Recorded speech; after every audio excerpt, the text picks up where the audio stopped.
నమస్తే గురువుగారు. నమస్తే అమ్మా. గురువుగారు మనకి మార్చి నెలలోని హ్మ్. మేషరాశి వారికి ఎలా ఉండబోతుంది? అలానే వాళ్ళు ఎలాంటి పరిహారాలు చేసుకుంటే మంచిదంటారు? తప్పనిసరిగా అమ్మా. ఇప్పటివరకు ద్వాదశ రాశులలో ప్రధానంగా మేషరాశి వాళ్ళకి చాలా బావుందని చెప్పవచ్చు. గడిచిపోయిన కాలం బావుందని చెప్పవచ్చు. చాలామంది బావుందని చెప్తూ ఉన్నారు. హ్మ్.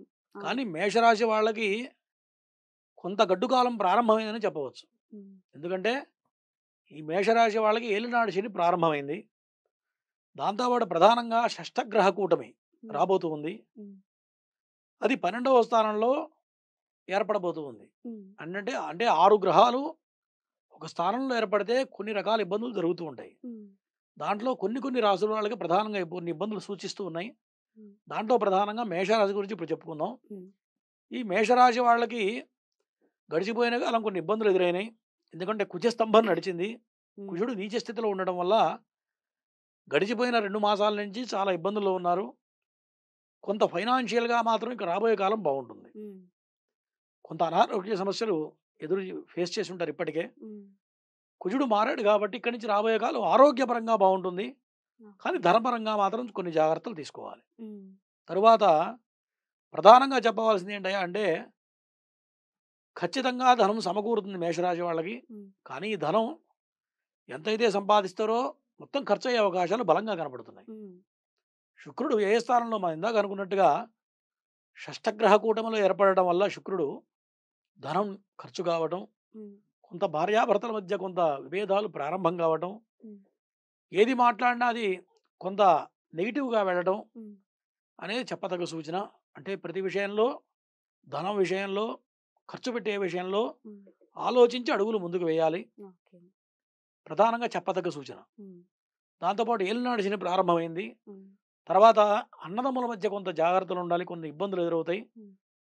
కొంత అగ్రెసివ్‌నెస్ అనేది పనికిరాదు మేషరాశి వాళ్ళకి. ఎందుకంటే చంద్రుడు మీనరాశిలో ఏర్పడడం వల్ల కొంత కోపంగా, కొంత అగ్రెసివ్‌గా ఎళ్తూ ఉంటారు. హ్మ్. వ్యవహార పరంగా, కుటుంబ పరంగా ఈ విషయాల్లో కాస్త ఆచితూచి అడుగులు వేయడం అనేది ప్రధానంగా చెప్పబడుతుంది. హ్మ్. తర్వాత ఆరోగ్యపరంగా జాగ్రత్తగుండాలి. హ్మ్. ఆరోగ్యం రాబోయే కాలంలో కొన్ని అనారోగ్య సమస్యలు మేషరాశి వారికి సూచిస్తూ ఉన్నాయి. దానికి ప్రధానంగా మూల కారణం ఇక్కడి నుంచే ప్రారంభమవబోతూ ఉంది. హ్మ్. ఎందుకంటే ఏదైనా ఒక వ్యాధి వచ్చి పెద్దది కావాలంటే ఒక్కసారి పెరగదు గదా! హ్మ్.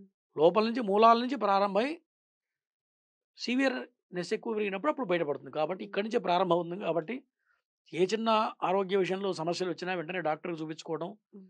మందులు వాడడం అనేది చెప్పదగ్గ సూచనగా కనపడుతూ ఉంది. హ్మ్. తర్వాత గురుడు గూడా వక్రించి వెనక్కి వచ్చాడు కాబట్టి ధనానికి లోటుండదు. హ్మ్. ధనపరంగా ధనం సమకూరుతుంది ఇందాక అనుకున్నట్టుగా. హ్మ్.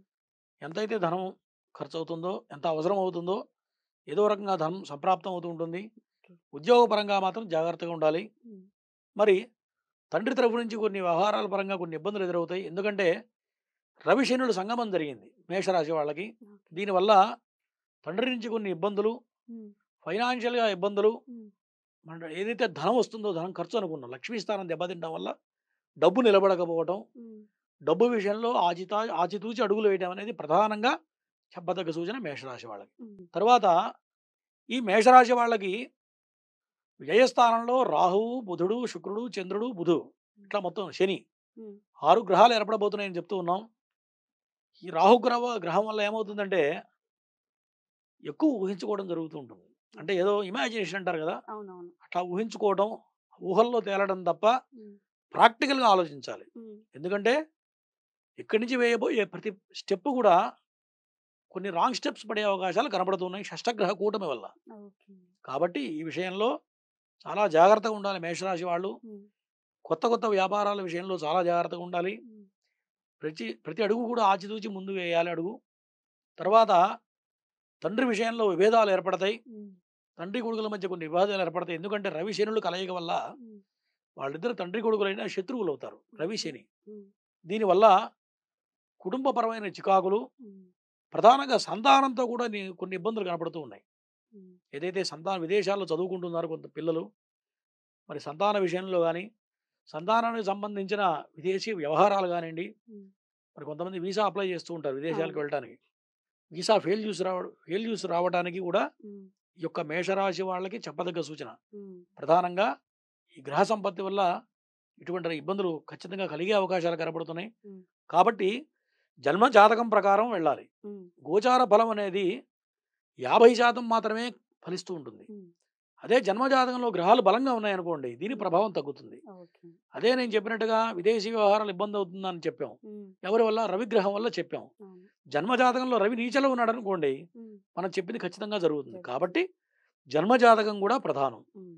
జన్మ జాతకాన్ని అనుసరించుకొని జన్మ జాతకం చూపించుకున్న తర్వాత ఈ రకమైన అడుగులు వేయాలి. విదేశీ విద్యలో గానియండి, హ్మ్. విదేశీ ప్రయాణాలు చేయడానికి గాని, హ్మ్. మరి వీసా పర్మిషన్స్ కోసం గాని, ఈ విషయాల్లో కొంత జాగ్రత్తగా ఉండడం చెప్పదగ్గ సూచన. గురువుగారు మరి మేషరాశి వారు ఎలాంటి పరిహారాలు చేసుకుంటే మంచిదంటారు? తప్పనిసరిగమ్మ ఈ మేషరాశి వాళ్ళకి ప్రధానంగా షష్ఠగ్రహ కూటమి దోషం వలన హ్మ్. చేయాల్సిన ఫలితం ఏందయ్యా అంటే ప్రధానంగా విష్ణు నామస్మరణ, హ్మ్. మరి ఓం నమో నారాయణాయ జపం చేసినా పర్వాలేదు. హ్మ్. శక్తి ఉంటే విష్ణు సహస్రనామ పారాయణ చేసినా పర్వాలేదు. హ్మ్. కొంతమందికి రాకపోవచ్చు. అవును. విష్ణు సహస్రం చదవడం రాదు. ఎందుకంటే హ్మ్. పదాలు కొన్ని కష్టతరంగా ఉంటాయి కాబట్టి, హ్మ్.